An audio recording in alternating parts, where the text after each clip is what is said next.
life without Johnny Sexton on. Big words there, but that's the reality of it. Kieran, Frawley, Jack Crowley probably in the first position, and then the two Byrne brothers. Obviously Ross is out, but Harry's in the squad. Which way do you see it? Is it Crowley's shirt at the moment? Yeah, I think so, of course. He's been the one. Of course, it's easier to go and say Jack Crowley. That's what I mean by he's been number 2 to Johnny Sexton, the World Cup, and for a period of time last year. He started in the November Internationals 2022 against Australia. Only has a couple of starts to his name, but he's been in around the squad for a fair bit of time now, and I think he's the closest thing you get to, or potentially get to, a Johnny Sexton. You're never going to have the same type of player and the exact same mentality and all that kind of stuff, but I think Crowley ticks a lot of boxes there. Physically, very strong. He's quick. He can run with the ball. He's not afraid of contact. Good kicking game. So I think he has everything from a talent point of view.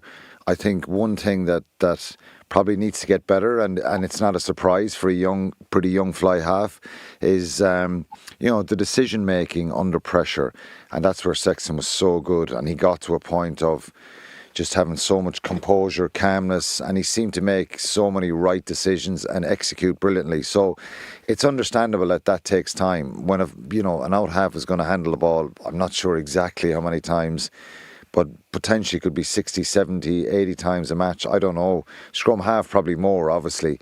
But for both halfbacks, when you're handling the ball that many times, one mistake or one error kind of is highlighted, isn't it? And the basic stuff of catch, pass or kick well, unless it's a brilliant kick, doesn't get picked out and people don't highlight them after games and say this was outstanding. So they have to do a lot of standard stuff and repeat.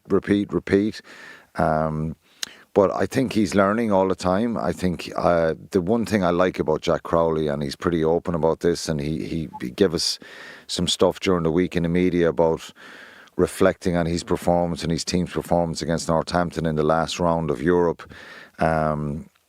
He looks back at the game 3 or 4 times and he continuously tries to pick out stuff where he could be better, where the team could be better. And I think that's very mature for a young man, and it's the right way to go.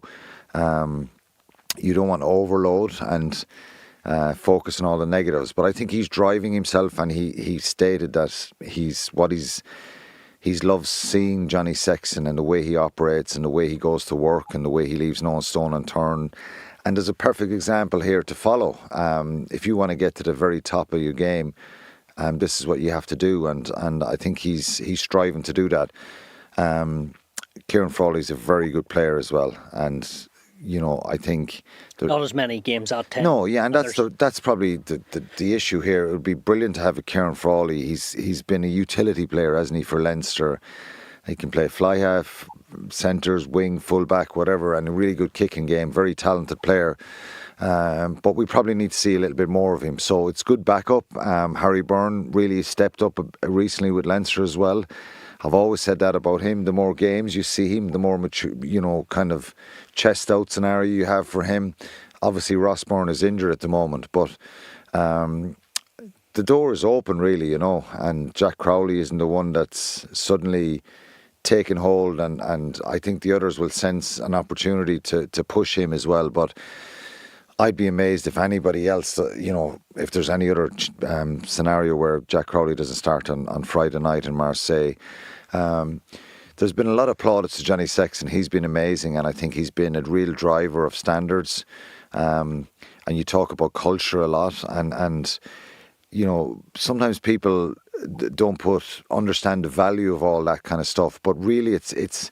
And I know from my own experience being part of a group of players who were very driven, when you get to a scenario where this is the acceptable standard, you come in, you know your role, you train unbelievably hard, you look after yourself off the field, you're continuously striving to understand the opposition and know your role inside out, and that's what culture is. And this team, they've got to continue to do that. They're going to have a few bumpy patches along the way. And as I said, the psychology of the World Cup is going to be difficult for both France and Ireland. But Johnny Sexton has, he's left it in a good place, and it'll take a little bit of time for anybody to get to his level. But I think Jack Crowley has the potential, and it's just about getting composed and calm and getting support from Bundy Aki and Gibson Park and Ringrose and all these players around him who have a lot of experience. Matt, Jack Crowley, your thoughts on him? I know you were... we picked up on this a couple of times there. You were questioning and also made a few statements about his errors in the 15 minutes he got against South Africa in the World Cup. Do you think that's just part of his process and getting better as a player? Do you rate him, and do you think he's the man to lead Ireland forward for the next, as Alan said, 10 to 15 years or 10 years? Yeah, Stu, I think you said at one point I was critical of him, and I wasn't critical. I was pointing out he's a young guy. He's a young player. I think he's a really talented young guy. I totally endorse everything Alan just said. And I do believe he's the future. And it's two things. It's experience. So how do you get experience? You've got to play. But it's also learning that, I was really fortunate. I had a great Australian out half, Michael John Ballasty, as a coach when I was a boy. And he used to say it's like a game of cards. Sometimes the two of clubs, which is the lowest card in the deck, is the smartest card to play in a game of cards. You don't always have to try and play with your big cards. And what I meant with Jack was he forced a drop goal against South Africa. He didn't need to do that. He came on late against Scotland, did a chip kick. He didn't need to do that. If he can just catch and pass and make his tackles and then kick judiciously, that'll be a great outcome for him because he's surrounded by great players. The problem for Jack, if he was playing for England, it'd be different because England don't play an expansive game. They just kick. When it was a game in the World Cup, they kicked away from 10, 94% of possession. Ireland play a really complex ball-in-hand game. It's great to watch, and it was run by Sexton. Now, Sexton's gone. We'll never replace him. Don't try. But what Ireland have to do is with Jack is just ease him into that role. Now, he's going to be helped by Jamison Gibson Park because Jamison Gibson Park gives the 10 more time than any 9 in the world because his pass is so fast. It gets to the 10, which buys him a couple of seconds or fractions of seconds to make those decisions. And all Jack has to do is underplay his hand and build up that library of experience as you move through. You learn, you're really not comfortable at international rugby till around the 10 to 15 test match mark. So he's still very much learning his craft at the international level. And again, just so everyone knows, from playing with Munster at the provincial level, where he's been very, very good, very, very good, it's a different game at international level. You have less time, you have more physical contact, you have to make your decisions far more quickly. And you can do that and you adapt, but that's going to take time. And I think part of my message to the Irish Rugby Club is just give the guy a bit of time. He's not going to be Sexton, but don't expect it that way. So I think he's a really good player.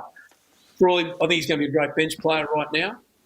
And Ireland have got this other generation now of 10s coming through that will all, just like Jack, take a bit of time.